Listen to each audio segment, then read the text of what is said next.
Nous avons ici une fonction petit g de t est égale à t plus 1 sur racine de t. Et il faut trouver la primitive grand G de cette fonction petit g sur l'intervalle 0 plus l'infini, donc t est compris entre 0 et plus l'infini, la primitive qui s'annule en 3. Ce qui équivaut à dire, si la primitive s'annule en 3, grand G de 3 est égal à 0. Alors je vais d'abord écrire toutes les primitives de la fonction petit g. Donc je vais les appeler grand G de t. Ici, une primitive de t, c'est t carré sur 2. Car la dérivée de t carré sur 2, ça fait t.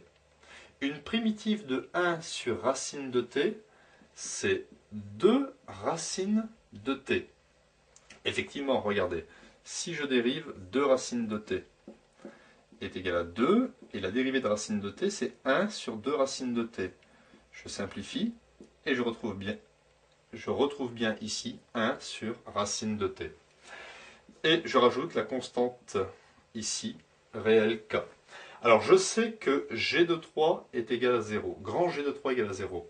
Donc 0, et je remplace t par 3. 3 au carré, ça fait 9. 9 demi, plus 2 racines de 3, plus k. Donc j'isole ici k. K est égal à moins 9 demi, moins 2 racines de 3.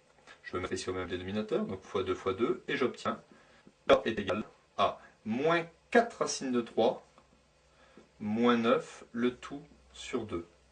Donc ici, j'ai trouvé la valeur du réel k.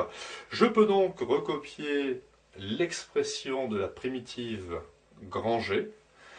Grand G de t est égal à t carré sur 2 plus 2 racines de t et moins 4 racines de 3 moins 9 sur 2. Et, voilà. Et je peux mettre en évidence le résultat.